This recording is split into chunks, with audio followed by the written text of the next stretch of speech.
Finally मी पाहिला सध्याचा viral point जो समुद्राच्या मध्ये आहे.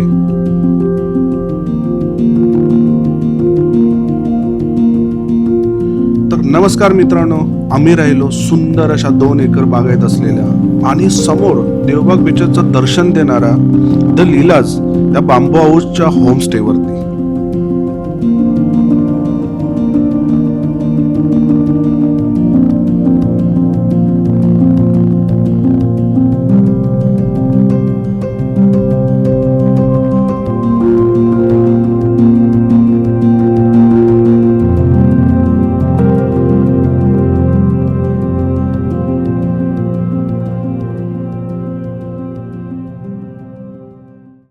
बाहेर येतानाच दिसले नाही. हा, ड्रोन मध्ये पण भेटले.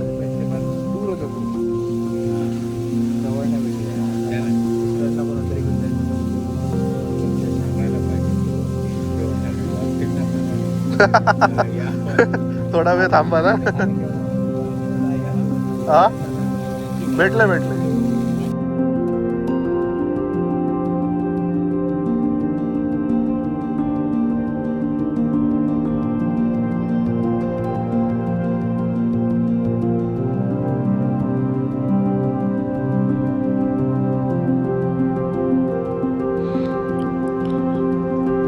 बरं, तुम्हाला कॉटेजला जाताना दोन्ही साईडला लागणारी ही फुलांची झाडं, सुंदर सुंदर दिसणारी ही फुलं, आंब्याची झाडं, जवळजवळ 2 एकर परिसरात पसरलेली ही बाग आणि सुंदर असं वातावरण. बरं, इथं आम्ही खाल्ले अस्सल कोकणी पदार्थ आणि मासे.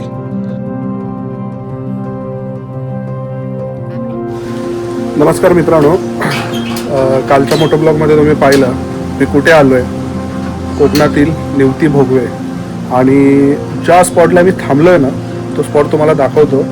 ॲक्च्युली आज संडे आहे. संडेला आम्ही प्लॅन केलं होतं की पहिलं तुम्हाला रिसॉर्टची टूर देईन, म्हणजे होमस्टे इथे बांबू हाऊस, आणि तो टूर देईन आणि मग तिथून आम्ही जे स्पॉट केलेत ते तुम्हाला पुढे पाहायला भेटतील. ड्रोन शॉट वगैरे एकदम भारी घेतलेले आहेत.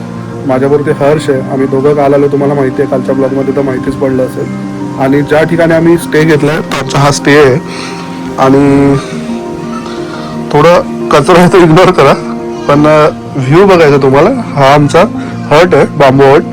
आणि इथे समोरच बघा, हा माझ्या बोटाच्या समोर आहे ना, हा देवबाग, जो व्ह्यू पॉइंट आहे ना देवबागचा, हा आपला देवबाग आहे. इकडेच निवती लाईट हाऊस आणि गोल्डन रॉक वगैरे ह्या साईडला आहे. तर सर्व या ब्लॉगमध्ये आपण कव्हर करणार आहे आणि ज्या ज्या स्पॉटला गेले त्या सगळे तुम्हाला दाखवतो. चला स्टार्ट.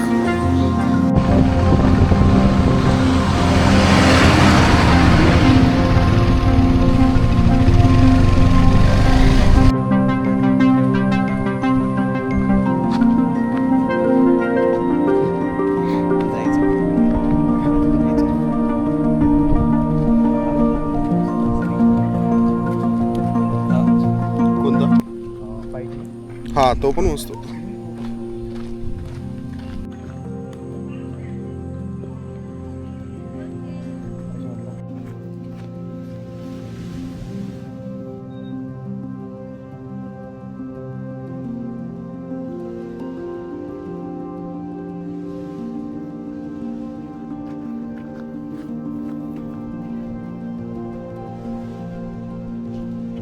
तर मंडळी, मी आणि माझा मित्र हर्ष आम्ही आलोय निवती भोगवे बीचला.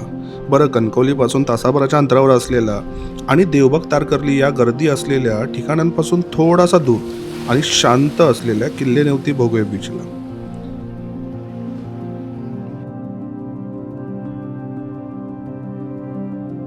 सूर्याची किरणं या रॉकवरती पडतात आणि तो गोल्डन प्रकारे दिसतो, म्हणून याला गोल्डन रॉक असं नाव पडले आहे.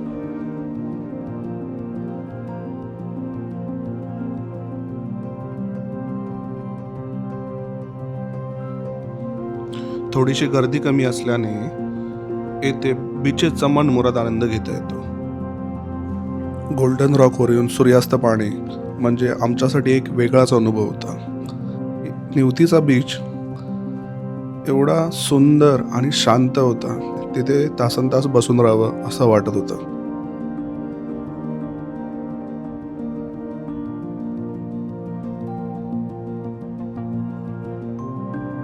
दोघांनी समुद्राचा मनमुराद आनंद घेऊन आम्ही आलो आमच्या होमस्टेला. आम्ही लवकर येण्याचं कारण काय, तर आम्हाला सकाळी परत लवकर जो व्हायरल स्पॉट होता निवतीचा, त्या स्पॉटला आम्हाला जायचं होतं. व्हायरल स्पॉट म्हणजे कोणता, तर निवती लाईट हाऊस. बरं, लाईट हाऊसला जाण्यासाठी अंदाजे 2-2.5 तासाचा प्रवास आपला जाऊन येऊन होता. बरं, आमची बोट सकाळी 6:30ला येणार होती, त्यामुळे आम्ही लवकरच होमस्टेला पोहोचलो आणि आम्ही आराम करायचं ठरवलं.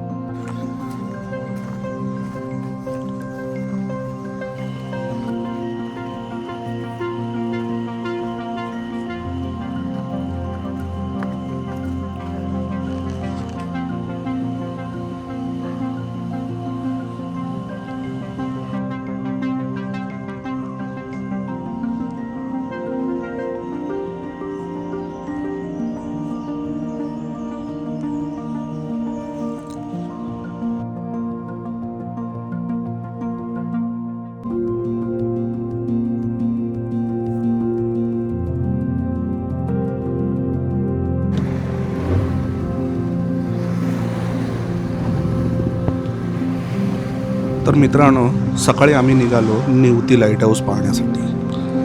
आज आमच्या बोटची कमान होती विश्वेश भाऊकडे.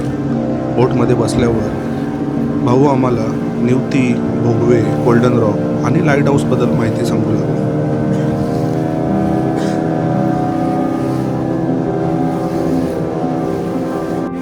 हा मेन बीच आहे. या बीचला ब्लू फ्लॅग असं नामांकन मिळालेलं आहे. पांढरी शुभ्र वाळू, निळशार पाणी अशा प्रकारचे विविध 33 निकष लावून स्वच्छ समुद्र किनारा म्हणून घोषित केलेला आहे. आपल्या महाराष्ट्रामध्ये भोगवे बीचचा 1 नंबर येतो आणि जगामध्ये 20 मध्ये याची गणना केलेली आहे. स्वच्छ समुद्र. सेलिब्रिटीज वगैरे आले ना तर इथे स्टेला वगैरे असतात.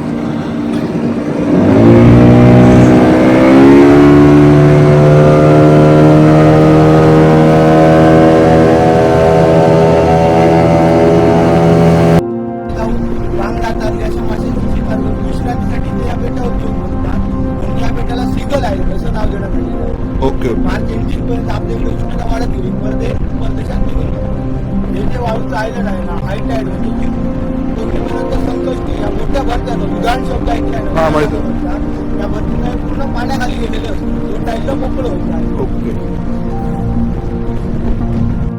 साधारणतः 2 ते 2.5 तास लागणार होते आम्हाला. समुद्र किनाऱ्यापासून जवळजवळ 25 किलोमीटर आतमध्ये हे निवती लाईट हाऊस आहे. वाटेत लांबून कासवाच्या आकाराचं एक खडक दिसतो. जसजसे पुढे जात होतो तसतसे लाईट हाऊस सुंदर दिसत होतं. 1 तासाच्या प्रवासानंतर आम्ही पोचलो निवती लाईट हाऊसला.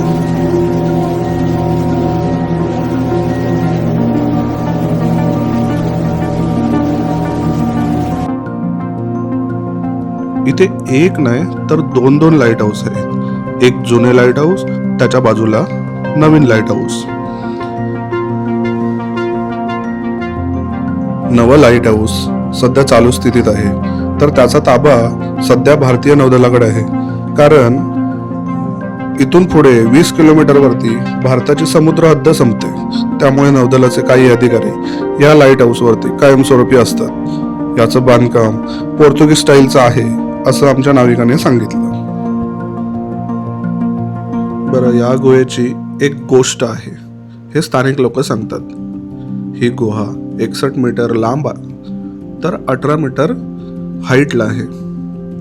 या गुहेत पाकोळी हा लक्षवेधी पक्षी वास्तव्यास होता. महाराष्ट्रातील आजवर नोंद असलेल्या पाकोळ्यांची एकमेव वीण वसाहत या गुहेत होती. 2001 पर्यंत या पक्ष्यांच्या घरट्यांची तस्करी होत असे असं आम्हाला समजलं. पाकोळ्यांनी आपल्या लाळेपासून तयार केलेल्या या घरट्यांमध्ये औषधी गुणधर्म असल्याच्या समजुतीने त्यांची तस्करी व्हायची. स्मगलर रात्री यायचे, घरटी काढायचे आणि इंटरनॅशनल मार्केटमध्ये विकायचे. कारण या घरट्यांपासून बनायचं चायनीज बर्ड नेस्ट सूप.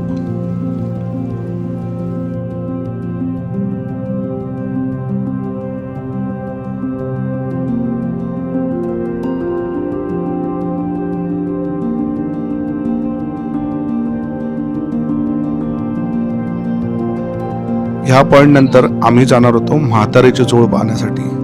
बरं, म्हातारीची चूळ म्हणजे काय, तर समुद्राच्या लाटांनी एका खडकामध्ये पाणी घुसतं आणि दुसऱ्या होलमधून ते फवाऱ्यासारखं बाहेर पडतं. त्याला म्हातारीची चूळ म्हणतात. पण आज काय म्हातारी चूळ मारायच्या मूडमध्ये नव्हती. खूप वेळ वाट पाहिल्यानंतर म्हातारीने थोडीशी चूळ मारली. बरं, हे पाहिल्याच्या नंतर आम्ही निघालो पुढच्या लाईट हाऊसकडे.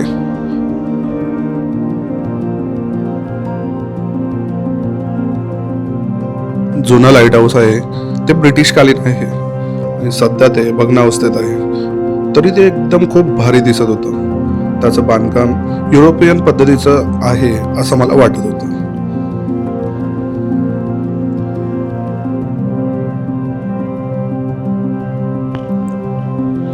लाईट हाऊसचा संपूर्ण परिसर पाहून झाल्यावरती आमचा प्रवास चालू झाला किनाऱ्याच्या दिशेने. बरं, आम्ही निघाल्यापासून ते रिटर्न जर्नीपर्यंत आम्हाला डॉल्फिन कुठेच दिसले नव्हते. आज आमचं नशीब चांगलं असल्याने रिटर्नच्या प्रवासामध्ये आम्हाला डॉल्फिन निदर्शनास आले. डॉल्फिन दिसल्यावरती आमची बोट वळली त्यांच्या दिशेने. 3-4 बोट आजूबाजूला गोल फिरतच होत्या. त्याच्यावरून आमच्या लक्षात आलं की इथे डॉल्फिन आहेत.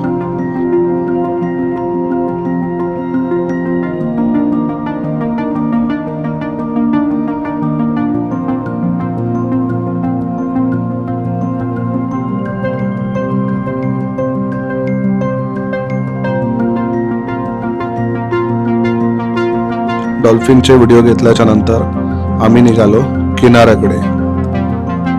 किनाऱ्यावरती बोटमधून उतरलो आणि तिथून आमचा प्रवास चालू झाला आमच्या होमस्टेकडे.